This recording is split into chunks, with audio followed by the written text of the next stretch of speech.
cop shames black girl in court until she comes back as the new district attorney. Her voice trembled when she pleaded her innocence, but the judge never looked up. The police officer standing at the witness stand, smirking, accused her of a crime she didn't commit. He mocked her race, questioned her character, and left her shattered in front of a silent courtroom. No one rose to defend her, not even those she once trusted. Humiliated and betrayed, she was forced out into the world branded as a liar, a criminal. Yet destiny would take a striking turn. Years later, she returns with unimaginable power, not as the accused, but as the one who decides the fate of others. She's the new district attorney. The morning light filtered through the tall windows of the old courthouse. The first few spectators shuffled onto the worn benches, waiting for the cases to begin.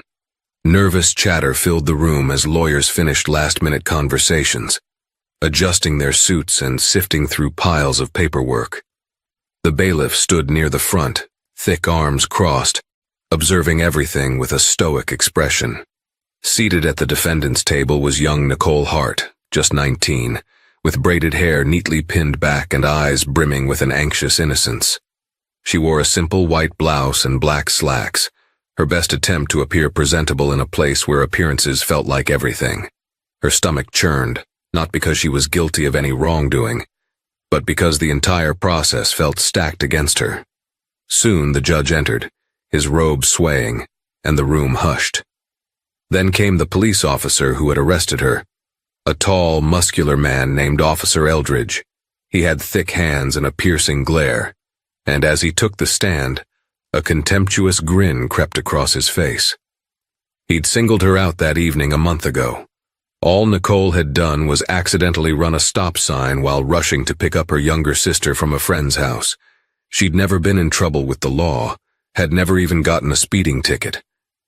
Yet the night ended with Nicole handcuffed, shoved into the back of a cruiser, tears streaming down her cheeks. As the prosecutor invited Officer Eldridge to testify, he began recounting the events with chilling calm. But then he took it further, taunting Nicole's character. He insinuated she was up to no good, called her combative, and implied she had an attitude problem that likely extended from her background. His words dripped with racism and condescension, and with every insinuation, Nicole felt more and more of the courtroom's eyes burning into her. No one intervened. The judge pretended not to notice. The prosecutor pressed the officer for more lurid details, and Nicole, heart pounding, realized they weren't even trying to see her side. The moment of greatest humiliation came when Eldridge openly questioned her motives for being out late that night. "You know how they are," he declared, gesturing toward Nicole. "Some individuals think they're above the law." His gaze fell upon her skin, and the meaning was clear to everyone. Gasps flickered across the audience, but still no rebuke came from the judge. He simply cleared his throat and moved the proceedings along. That was the moment Nicole recognized the brutal truth. She wasn't there to get justice. She was there to be shamed. She felt betrayed by the system that was supposed to protect her. With her parents unable to afford a high-priced lawyer, she faced the onslaught mostly alone. Sitting in that defendant's seat, cheeks burning, tears stinging her eyes, she vowed silently that if she ever escaped this horrible day, she would do whatever it took to challenge this system that so casually chewed people up. Although Nicole managed to avoid a sentence of jail time, the judge still found her guilty of reckless driving and fined her severely. More painful was the public humiliation. As she stepped out of the courtroom, people whispered and stared. The memory of Officer Eldridge's smirk would stay with her for years, a brand of injustice etched into her mind. Her parents waited for her in the corridor outside. Her mother looked heartbroken. Her father looked defeated. They had taught Nicole that hard work and a clean record would pave a path to success and respect. But that day proved that sometimes prejudice could overshadow everything else. She felt the betrayal deep in her soul. How society had failed her. How the very institution meant to uphold justice had turned a blind eye to her pleas. Her father put a comforting arm around her. "We'll figure this out," he said. but there was a tremor in his voice, betraying his own uncertainty. Nicole tried to breathe, tried not to break down right there in that hallway. But with every step, the shame of being publicly labeled a troublemaker haunted her. From that day forward, she refused to see herself as a victim. But the emotional scars lingered. Nicole had grown up with the dream of studying law, a dream nurtured by her father's bedtime stories about great civil rights attorneys who changed the world one case at a time. Yet now, she wondered if the system even deserved her commitment. The bitterness threatened to eclipse her idealism, overshadowing everything she once hoped for. To make matters worse, a cousin named Trinity, who was close in age and whom Nicole had trusted deeply, started whispering behind her back. Trinity took the side of the gossip mills, saying maybe Nicole had indeed been hiding something. Maybe she was reckless all along. It felt like a knife to Nicole's chest. Family was supposed to stand by you, especially when injustice was so blatant. But Trinity's ambition to climb social ranks, she was interning at a local politician's office, overrode loyalty. Nicole learned about this betrayal through a mutual friend who felt uncomfortable listening to Trinity's insinuations that Nicole might have been trafficking drugs or was mixed up in a gang. None of it was true, of course, but rumors can be lethal. They spread like wildfire, reducing Nicole's credibility in the community. The heartbreak of losing that familial bond weighed heavily on her. Around this time, her college scholarship was put at risk. The minor criminal record from her guilty verdict for reckless driving flagged her profile for a conduct review. Even though she had excelled academically, her scholarship committee now questioned her moral standing. She was on the brink of losing the only financial aid she had. Nicole tried explaining the injustice of the entire situation, but the committee merely nodded, flipping through pages of official reports. It was that same nauseating feeling.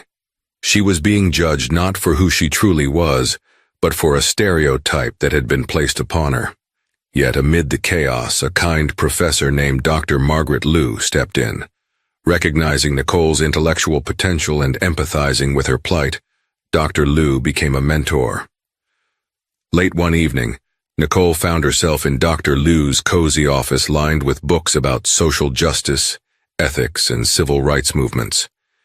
Dim lamplight flickered off the professor's reading glasses as she regarded Nicole with understanding. "Nicole," she said softly, "the road is going to be hard. Sometimes the system is just as broken as we fear.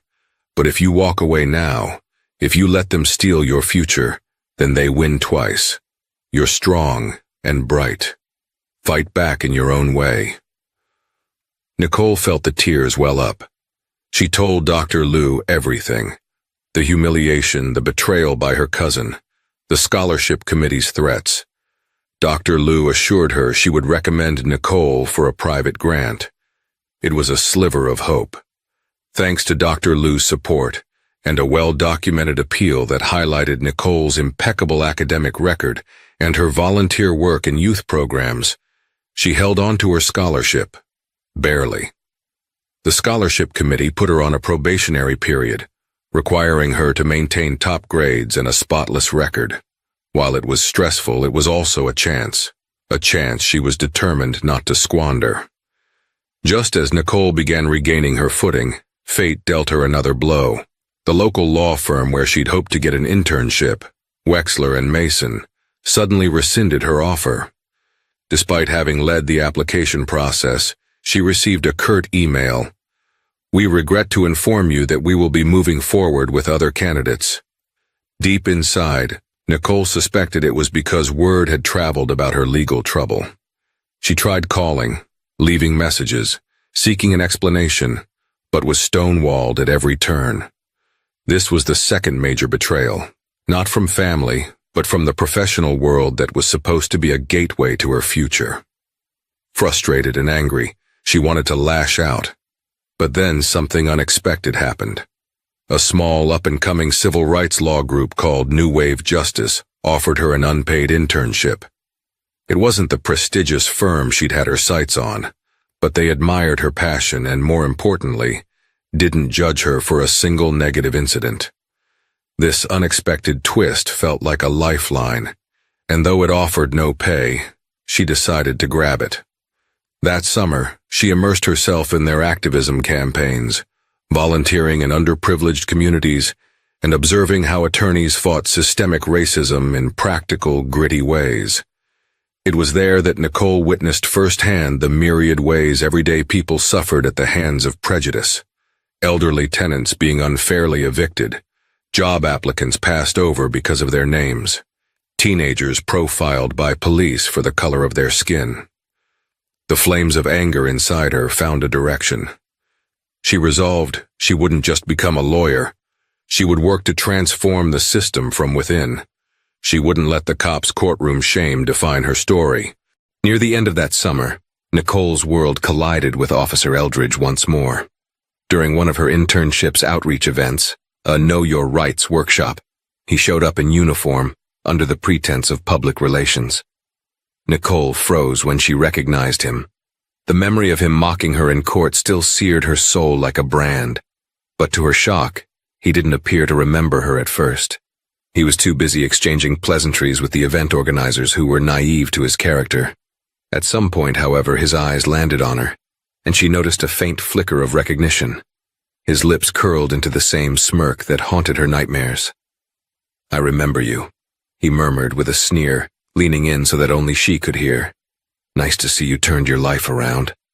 Then he winked, dripping condescension. It was a blatant power move, reminding her that he could demean her any time.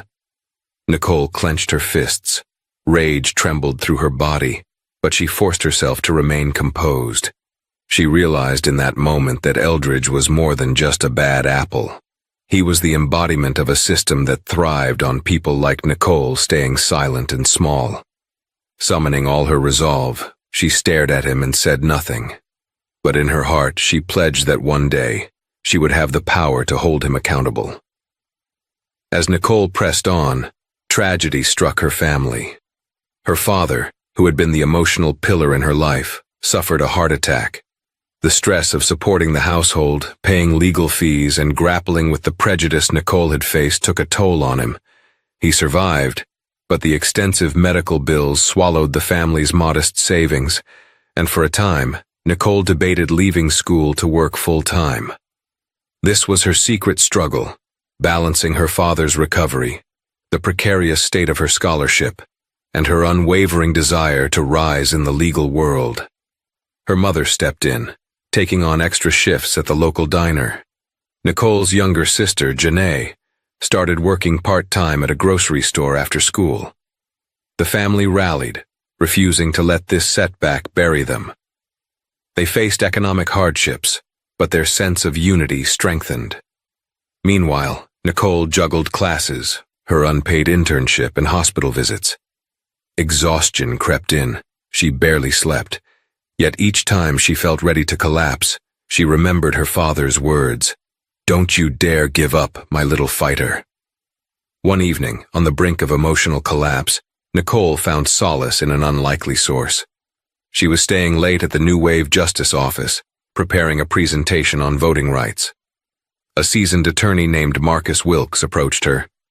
Marcus was known to be intense and unyielding in court, but privately he was quiet, almost aloof. Nicole had never spoken much with him, intimidated by his reputation as a legal pit bull. But that night, he asked her directly about her father's condition, then about her own struggles. Something in her story softened him. He pulled a chair next to her and told her about his own youth, about how, after high school, he joined the Marines to escape poverty, and upon returning, faced countless doors slammed in his face because of racial bias. He had fought tooth and nail to get into law school. The system had tried to crush him too. "I see your passion, Nicole," he said. "You remind me of myself. Don't let them break your spirit. If you really want to change things, you have to play the long game." He promised to teach her the intricacies of legal strategy, of how to navigate the labyrinth of the courts. This was a new twist, an unanticipated alliance with a formidable mentor. A few months later, Nicole found something startling while helping Marcus research a case. Multiple complaints had been filed against Officer Eldridge over the years for excessive force, especially targeting minority communities. The records weren't easy to find. They were buried in a sea of paperwork, partly sealed or lost within the bureaucratic mess. But once Nicole pulled them together, a disturbing pattern emerged. Eldridge had a history of racially charged stops and arrests, often resulting in questionable charges that led nowhere. Marcus and Nicole presented their findings to the senior attorneys at New Wave Justice. The group decided it was time for a bigger confrontation. They planned to file an official complaint with the police department's internal affairs and push for a public hearing. Nicole's heart pounded with a mix of hope and anxiety. She felt a personal stake in seeing Eldridge held accountable, not just for her own humiliation, but for all the others who might not have had a second chance. When the public hearing was announced, the pushback from the department was swift. New Wave Justice started receiving anonymous threats.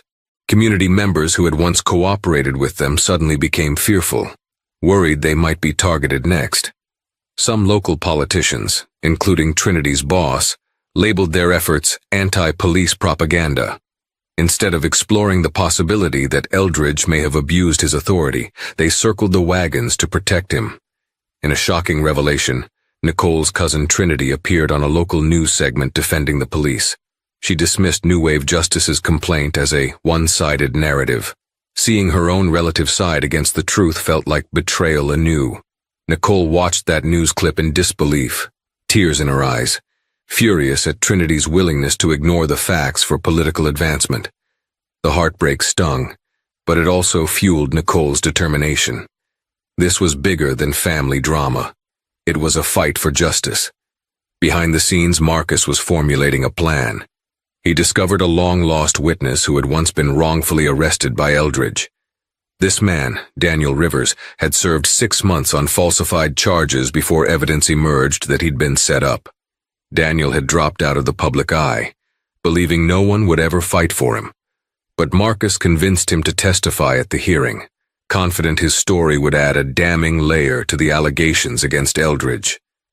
This could change everything, Marcus told Nicole one late evening at the office. One solid piece of testimony like Daniel's can tip the scales of public opinion. We just need him safe and willing to speak. But there was a catch. Eldridge had threatened Daniel's family before, and Daniel was fearful of retribution. Nicole took it upon herself to speak with Daniel, reassuring him that New Wave Justice would protect him. She visited him in his worn-down apartment, meeting his wife and 2 young daughters. The dire state of his finances and the anxiety in his eyes reminded Nicole of her own fear in that courtroom years ago. She looked him in the eye. "We can't guarantee no one will retaliate, but I promise we'll do everything in our power to keep you and your family safe. If we don't stand up now, Eldridge will keep doing this forever." With that plea, Daniel agreed to come forward. On the day of the internal affairs hearing, tensions were at a boiling point. Protesters gathered outside the city hall carrying signs that demanded accountability. A throng of police supporters stood on the opposite side of the street, chanting slogans that painted activists as unpatriotic. The atmosphere crackled with hostility. Nicole's hands were clammy as she clutched a folder containing her months of research. Inside, Daniel Rivers was set to testify, but minutes before he was called, he received a threatening text message. Someone had sent him a photo of his daughters walking to school, accompanied by a chilling warning, "Keep your mouth shut." Terrified, he leaned over to Marcus, voice trembling, saying he couldn't do this. He had to protect his family. Nicole's heart sank. She knew if Daniel backed down, their strongest piece of evidence might slip away. Then, in one of the most surprising twists, Daniel's wife, whom Nicole had met, stood up. She insisted that remaining silent would only perpetuate the cycle. "If we back down now, it'll never end," she whispered to her husband. Tears shimmered in her eyes. Something in that moment galvanized Daniel, and he realized that by protecting his children today with silence, he could be dooming them to face the same injustices tomorrow. With shaky resolve, He strode to the stand and delivered a riveting testimony about Officer Eldridge's corruption and racial profiling. Daniel's testimony rocked the room. Reporters scribbled furiously, the public murmured, and the investigating officers for internal affairs cast uneasy glances at each other. For a brief, shining moment, it seemed like justice was being served. The board seemed sympathetic. Eldridge was scowling, and Nicole felt a glimmer of triumph. Maybe the tide was finally turning. But in a cunning move, the police department's attorney introduced new evidence that supposedly discredited Daniel's testimony, twisting half-truths to paint him as an unreliable witness. Eldridge's service record was flaunted, praising him as a dedicated officer who'd received commendations. The hearing became a spectacle where the victim was put on trial instead of the accused. By the end of the session, the board decided there wasn't sufficient evidence to move forward with disciplinary measures against Eldridge, at least not yet. Disappointment strangled Nicole as she stepped out into the hallway, hearing the mocking laughter of Eldridge behind her. The betrayal cut deeper with each echo of his voice. Marcus squeezed her shoulder, reminding her that they had at least forced Eldridge's actions into the public eye. "This isn't over. We'll keep digging," he promised. Still, the heartbreak was real. In that moment, Nicole felt the system might truly be too powerful to topple. In spite of these setbacks, Nicole refused to bow out. She immersed herself in her studies, determined to excel and push toward law school. Balancing her family obligations, her father's medical needs, and her daily responsibilities at New Wave Justice became a Herculean task. Sleepless nights blurred into frantic days. But every time she considered giving up, she recalled Eldridge's smug face and the memory of him humiliating her in court. That, combined with the haunting stories of people like Daniel Rivers, reignited her resolve. Her efforts paid off. Nicole graduated at the top of her college class. Her name sat on the dean's list for 4 consecutive semesters. Offers for law school scholarships came in unexpectedly from institutions looking for students committed to public service and civil rights. With the help of Dr. Lou and Marcus Wilkes, she secured a place at a prestigious law school in the city. The shy, traumatized girl who once slumped in a defendant's chair was now forging a path toward becoming an attorney who could challenge the system from within. Law school proved challenging beyond what Nicole imagined. The competitive environment, endless reading assignments, and rigorous exams were daunting enough. But she also contended with subtle discrimination from some classmates and even some professors. Remarks like, "You must be here because of affirmative action," cut her deeply. Yet she channeled the hurt into motivation. She joined the Black Law Students Association, advocated for peer mentorship, and excelled in moot court competitions, focusing on civil rights cases. Meanwhile, her father's health slowly improved. Though still not back to his old self, he beamed with pride at her achievements. Janae followed in Nicole's footsteps, applying for colleges, determined to make her own mark. The family was healing, financially unstable but bound by love and resilience. Nicole found satisfaction in every small victory: a scholarship to attend a legal conference, a moot court championship, an article she wrote about systemic racism that got published in the school's law review. During her second year of law school, Nicole participated in a judicial internship at the local courthouse. Under the guidance of Justice Evelyn Caldwell, an elderly but sharp-minded judge, Nicole observed real cases, studied court procedures, and assisted in legal research.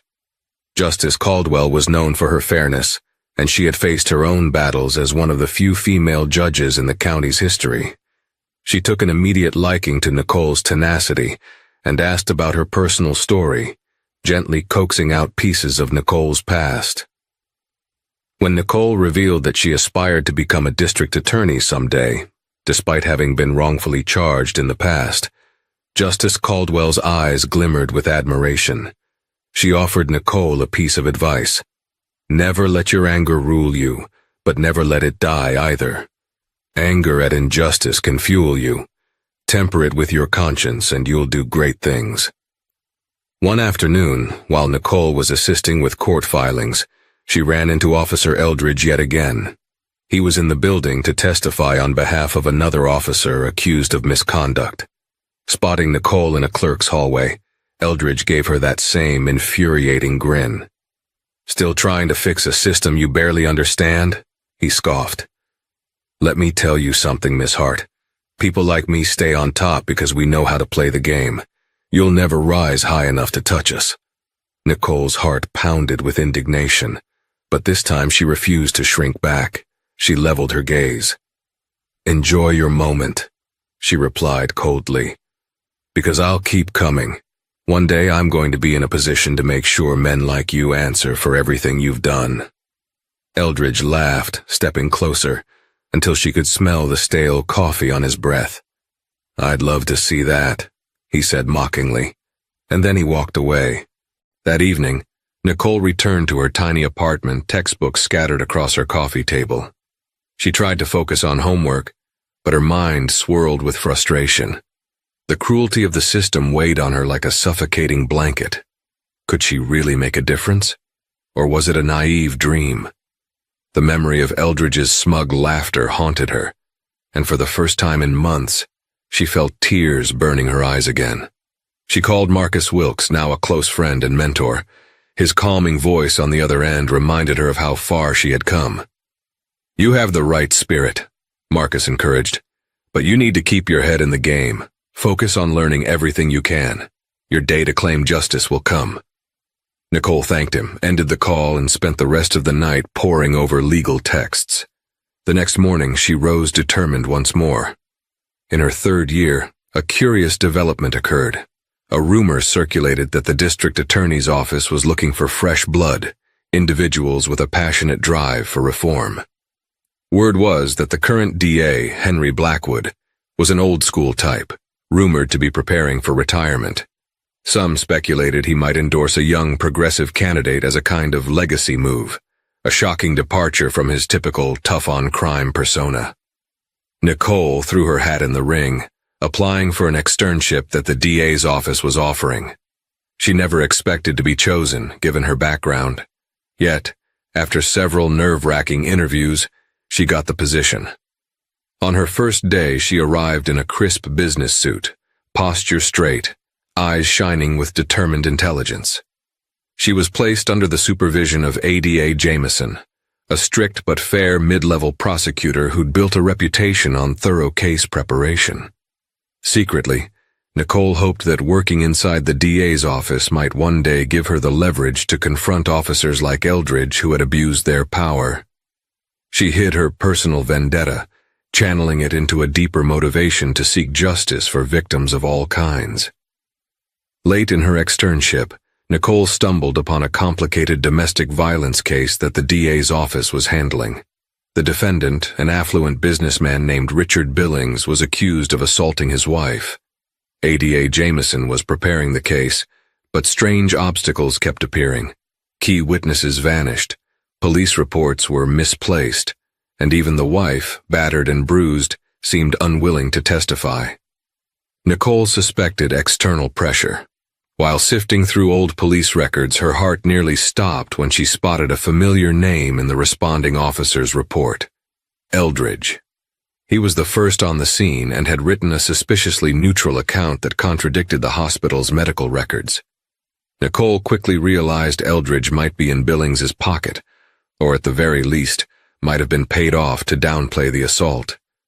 She approached ADA Jameson, trembling with anger, presenting the discrepancies. Jameson was alarmed. "We suspected something like this, but to have proof is huge," he said, scanning the files. However, Jameson warned Nicole to be cautious. Billings was well connected, and Eldridge had a reputation for intimidation. This was exactly the kind of corruption Nicole had vowed to fight. She committed herself to unraveling the truth, no matter the consequences. When Billings's trial date approached, the tension in the DA's office was palpable. Nicole assisted Jameson in drafting a motion to introduce evidence of Eldridge's questionable conduct. If the judge allowed it, the entire case could shine a spotlight on the officer's history, forcing the jury to question the credibility of his initial report. On the pre-trial hearing day, Billings's high-priced defense attorney fought tooth and nail to keep Eldridge's record out. Heated arguments soared back and forth. Nicole, seated quietly behind Jameson, felt her hands grow clammy. In a suspenseful moment, the judge ruled that they could, in fact, discuss Eldridge's history of complaints, at least in a limited fashion. It was a small but meaningful victory. Eldridge was present in the courtroom, once again locking eyes with Nicole. She sensed his fury, the same condescending expression flickering across his features. That night, as she was leaving the building, she noticed him leaning against a pillar in the parking lot, staring at her. A chill ran down her spine. He stepped forward as if to speak, but she got in her car and drove off, heart pounding. She knew the confrontation was far from over. In the days leading up to the trial, Nicole started receiving anonymous texts similar to what Daniel Rivers once experienced. "Watch your back," read one. Another warned, "Stop digging or you'll regret it." Nicole reported them to the DA's office, but it was nearly impossible to trace the sender. Although fear gnawed at her, she refused to let intimidation silence her. A turning point arrived when Billings's wife, battered in both body and spirit, secretly called Nicole. She confessed she was being threatened, but she wanted to testify if she could feel safe. Nicole worked with Jameson to place her in a protected location. That brave decision changed the entire trajectory of the case. Seeing Billings's wife gather the courage to stand against her abuser, and Eldridge's cover-up, stirred Nicole's own memory of that humiliating day in court. Once again, she swore she'd do anything to ensure women like Billings' wife, or families like the Rivers, wouldn't face the system alone. The Billings trial launched into sensational headlines. Tabloids painted Billings as a misunderstood benefactor, while grassroots activists highlighted the case as proof of systemic corruption. The courtroom was packed with reporters, activists, and curious onlookers each day. Nicole assisted Jameson in selecting the jury, carefully weeding out those who seemed partial to Billings's wealthy aura. When it came time for Eldridge to testify, the tension was palpable. Jameson began by confirming the events of that night. He asked Eldridge about the scene, the condition of Billings's wife, and the content of his report. Eldridge delivered his lines with robotic composure. Then, in a strategic pivot, Jameson introduced evidence pointing to Eldridge's questionable record. Under cross-examination, Eldridge grew visibly irritated. He stumbled over his words when pressed on the prior excessive force complaints, especially the hearing involving Daniel Rivers. Nicole watched from the second row, each breath a silent prayer that justice would finally be served. Eldridge's facade cracked. He snapped at Jameson. "I do my job. If you don't like how I do it, tough." Murmurs rippled through the courtroom. The judge pounded the gavel, demanding order. That moment painted Eldridge in a damning light. Billings's defense team scrambled to perform damage control, but the seeds of doubt about the officer's integrity had been planted in the jury's minds. The jury deliberated for days. The city held its breath. Protesters gathered outside the courthouse, chanting for a fair verdict. Others rallied in defense of Billings, claiming the trial was a witch hunt. Late on a Friday afternoon, the jurors returned. The gallery, including Nicole, fell silent as the foreperson read the verdict. Guilty. Billings was found guilty of domestic assault in the first degree. The decision reverberated as a blow against corruption and prejudice. Billings's face fell, and behind him, Eldridge stood stiff, anger etched in every muscle. It was a rare triumph in a system that often favored the powerful. As the courtroom erupted in hushed applause, Nicole exhaled tears of relief. She caught Eldridge's bitter glare. In the pit of her stomach, she knew he wasn't done. But for the moment, justice had prevailed. Shortly after the trial concluded, Nicole graduated from law school with honors. The Billings case had garnered massive attention, and many credited Nicole's behind-the-scenes work for its success. At the graduation ceremony, with her father smiling proudly in the audience, Nicole felt an overwhelming surge of gratitude and purpose. The district attorney's office, impressed by her performance, offered her a position as an assistant district attorney, ADA. Nicole accepted without hesitation. She saw it as another stepping stone to reshaping the justice system from within. Over the following year, she honed her prosecutorial skills, taking on smaller cases, building trust with local communities and earning a reputation for fairness and tenacity. Yet Nicole soon discovered that not everyone in the DA's office supported her ideals. Some colleagues whispered that she was too soft, that her focus on civil rights overshadowed the need to be tough on crime. The worst betrayal came from one colleague, Martin Voss, who secretly fed information to defense attorneys in exchange for kickbacks.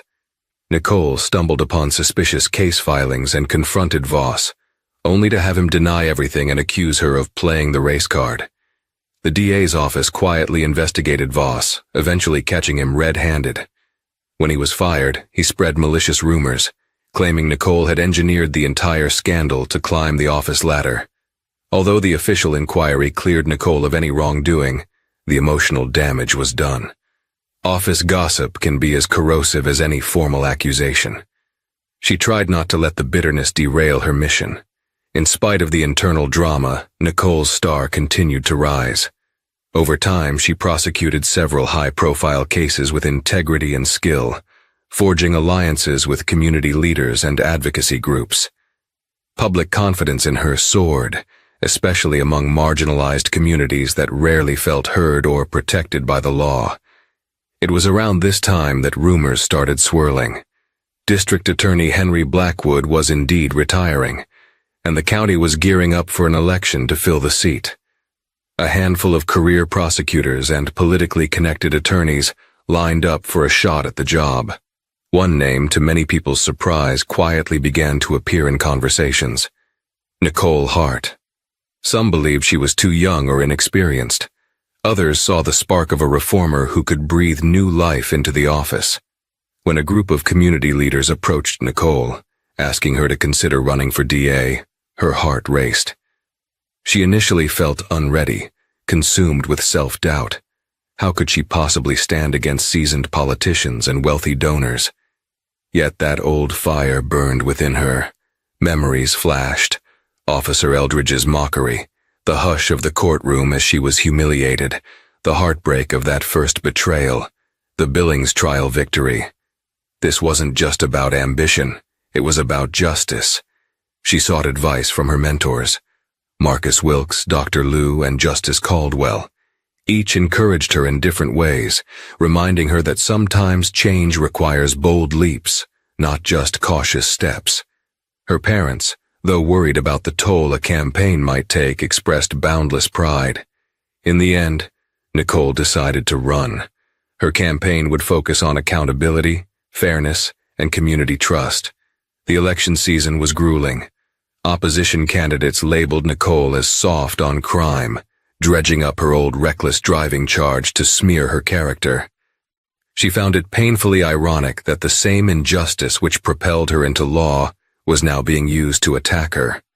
Still, she pressed on, campaigning tirelessly in churches, community centers, and town halls. She shared her vision of a justice system that protected the vulnerable, not just the privileged. Local news outlets brought up her confrontation with Officer Eldridge, suggesting she held a vendetta against law enforcement. Nicole countered by highlighting her record of fair prosecutions and strong relationships with honest officers who upheld their duty with integrity. Still, the smear tactics wore on her. Campaign trails were a whole different battlefield, and every day felt like a relentless fight for survival. In a jaw-dropping twist, Nicole's cousin Trinity reappeared, now working for a different politician who supported criminal justice reform. Trinity reached out, offering to use her contacts to rally votes in certain neighborhoods. Nicole was suspicious given their history, but Trinity pleaded, claiming she had realized the error of her ways and wanted to make amends. Trinity argued that Nicole's cause was righteous and deserved broad support. Nicole hesitated. The memories of Trinity's betrayal still stung, yet people could change. After careful deliberation, she accepted her cousin's help, cautiously. Trinity's involvement gave Nicole's campaign a stronger grassroots reach. It was a surreal alliance blending betrayal and redemption in a complicated family bond. As Election Day drew near, a scandal erupted. Another officer connected to Eldridge was charged with police brutality. Witnesses came forward, claiming Eldridge was involved as well. Investigative reporters leaked documents implicating him in a cover-up. The timing was no coincidence. The old guard tried to bury the story to avoid inflaming tensions, but social media and community activists brought it to light. Nicole seized the moment. At a press conference, she didn't mince words. She stated that if elected DA, her office would thoroughly investigate any allegations of police misconduct, including those against Eldridge. "No one is above the law," she declared, voice steady, eyes unwavering. It was a direct threat to Eldridge's power. That night, her campaign headquarters received an anonymous phone call. "Back off Eldridge or suffer the consequences." Nicole's staff begged her to be careful. She pressed forward, unwavering. Election night felt like a fever dream. Nicole and her supporters gathered at a community center, anxiously watching the results roll in. Her primary opponent, a career prosecutor named Gerald Morris, had more corporate donors and some law enforcement endorsements. Early results showed Morris in the lead. Anxiety thickened the air. Nicole paced the corridors, remembering how years ago, a single hateful officer nearly destroyed her future in a courtroom. But as more districts reported, the margin closed. Neighborhoods that Nicole tirelessly campaigned in turned out in record numbers to support her. By midnight, the race was a near tie. Then a wave of late reporting precincts added votes heavily in Nicole's favor. A hush fell over the room when the final numbers came in. Nicole Hart had won by a razor-thin margin. The room erupted with cheers, tears, and utter disbelief. Overcome by emotion, Nicole's knees nearly buckled. She was the new district attorney. In the weeks following her victory, local papers buzzed with talk of a new era in the district attorney's office. Some praised Nicole's grassroots-driven campaign, while others criticized her as a radical reformer. Within the office, morale was mixed. A handful of old guard attorneys resigned, unwilling to adapt to her fresh approach. Nicole brought in new staff, some from organizations like New Wave Justice. Marcus Wilkes, though preferring to stay in private practice, lent his expertise to help streamline a civil rights division within the DA's office. The day she was sworn in felt like walking on clouds. Standing before a judge reciting the oath, Nicole recalled the day she stood in a courtroom as a defendant, a frightened teenager on the verge of losing everything. Now, she wore the mantle of power. She vowed she would never forget the pain that led her here. Her first week in office, Nicole summoned Officer Eldridge to discuss the pending investigations into police brutality. The day he arrived, she was seated behind a polished wooden desk, files neatly stacked, the city's emblem shining behind her. Eldridge, forced to come without his usual allies, looked uncomfortable. The arrogance in his eyes faltered when he saw who occupied the DA's chair. She could see anger flash across his face, as if he still couldn't fathom that the girl he once shamed in court was now his ultimate prosecutor. "I'm here about these bogus charges," he said. "If you think I'm going to roll over, you're mistaken." Nicole leaned forward, steepling her fingers. "Sit down, officer," she replied calmly. He hesitated, then complied. "We have evidence linking you to multiple instances of misconduct. We're opening a formal investigation. If the allegations are substantiated, you will be prosecuted." Her voice was measured, betraying no tremor. He scoffed. "You think you can take me down? You're in over your head, little girl." Nicole's lips curved into a composed smile. "I'm not little anymore, and it's not me taking you down. It's the law you claim to serve." For a moment, silence reigned. Eldridge clenched his fists but could do little more than glare. Nicole ended the meeting, handing him official documents outlining his legal obligations and possible suspensions pending further investigation. As he left, she felt a powerful sense of justice, the culmination of a promise she made to her younger self years ago.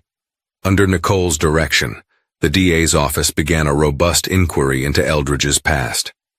Daniel Rivers, Billings' wife, and many others came forward, providing testimony about intimidation, false reports, and racial bias.